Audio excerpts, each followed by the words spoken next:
and welcome to another episode of Hot Takes with me, the Silver Fox. Mhairi Black is, of course, leaving Westminster. She claims it's toxic, and I can believe that, because anywhere where Mhairi Black is going to be toxic. Not least of which, the smell. She is well known as a bit of a soap dodger, allegedly. Mind you, she's also known as someone who likes to crumble up the very finest Colombian Kit Kats and snort them, allegedly. But it's been made clear, really, by her in the past that she's looking to go north of the border, back up to Scotland, and become an MSP at Holyrood. And alas, it seems that that wish has been killed at birth. It seems it's not going to be possible, because she's broken the cardinal rule of the SNP. And she's launched a blistering, brutal attack on the dear ex-leaderine. One does not simply attack Nicola Sturgeon and walk into a safe seat. So I think her game is over. I think her race is run, and I think that she will not be welcomed back into the fold after what she's said and done. And it is pretty brutal. Let's have a look and see how Mhairi Black has just ended her career. Here goes. So before getting into it, can I ask anyone who is yet to subscribe, please do subscribe. We are political, we get pushed down in the algorithm, and when you subscribe, it lifts us up and we can get the message out further and faster, and we can tell the truth. Truth such as this. And I do think that this is a great story and is well worthy of a subscription. But anyway, Mhairi Black launches a brutal attack on Nicola Sturgeon and on her colleagues, as she says some SNP MPs are too comfortable in London. And by that, I think she means that they are going native. They are enjoying the fun and palaver and the very essence of being in London, being in Westminster, being an MP, rather than, like Mhairi Black, being a gobby, obnoxious, nationalist turd, I suppose, for the want of a better word. Unpopular, unloved, unlovable, unliked, and rather smelly by all accounts. The Paisley and Renfrewshire South MP is departing at the next general election. Hopefully she can give her dad his old jacket back.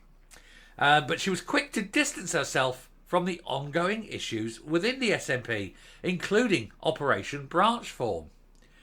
Well, of course, she has nothing to do with it, because she never really had any power, and still doesn't. She's only like the deputy leader of the group, but that's only because they were too scared to say no to her. But she doesn't have any real power as such, which is a good thing.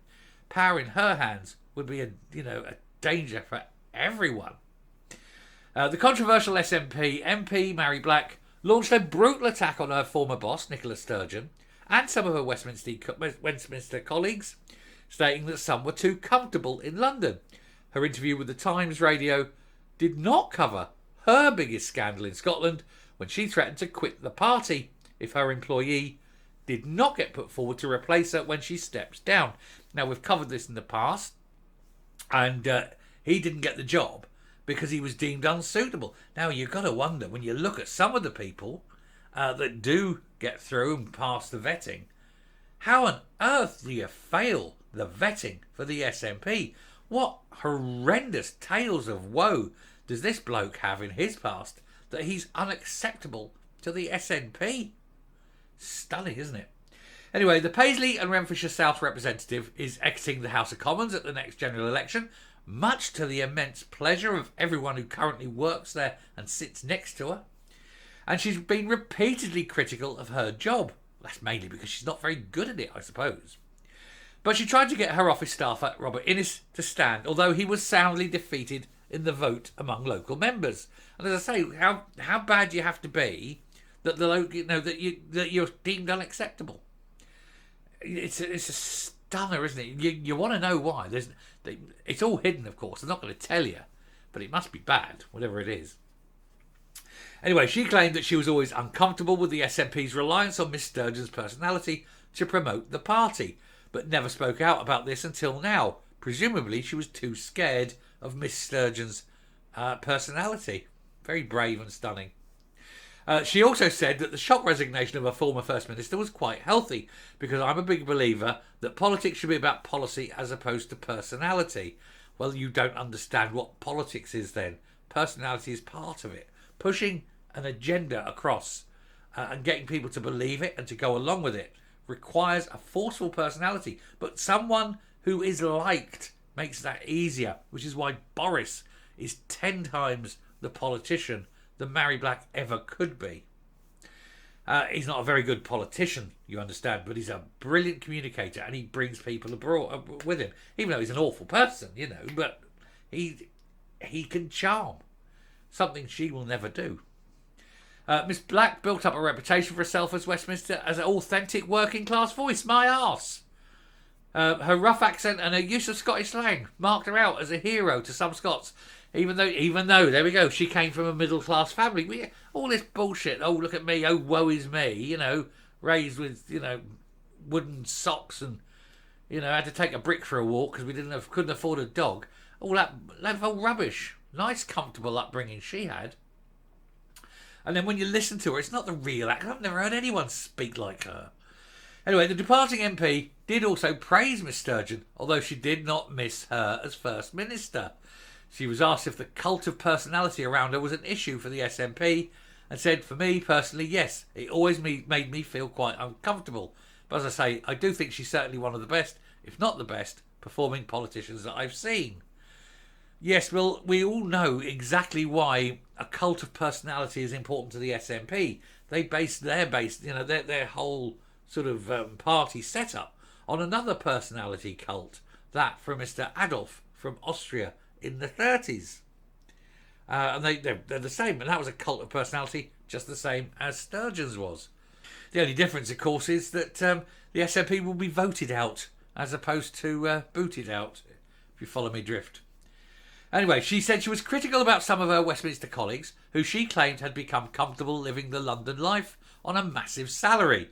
Well, exactly what you're doing, isn't it, Mhairi? Living the comfortable life on your massive salary. She said, I've seen folk who thought would have been the first ones marching to the border with a claymore, but now absolutely love being in London. I wouldn't have expected that. Oh, come on, you get touch the old Dolce Vitae. You know, you're sitting there, you're in grand surroundings, you're comfortable, you're warm, you're well fed, well watered, everyone's a bit of a chum. You go in the chamber, yeah, your enemy's in the chamber, but when you walk outside, you know, you're sitting on these committees, you've got to get on. And this is the thing, you may be political opponents, but when you're on a committee, you're often on the same side at the committee level. Anyway, she said, I will not specify if they're current or not, but yes, I've come across ones where I've thought you appear slightly more comfortable than I think you should be. Well, what you think of other people is completely unimportant. Otherwise, you'd be in tears if you knew what people think of you. Miss Black was also critical of the ongoing police probe into the SNP. Of course she is. She would say that because, hey, it's going to throw up the truth, and that's the last thing she wants. And she claimed that she'd always had my issue with how it's run or how decisions have been arrived at within the party. She said, I would say, yes, I was aware there were things that I don't think that's right. But of course, you've got a full-time job in front of you, so you try to influence things when you can. Oh dear, what a shame.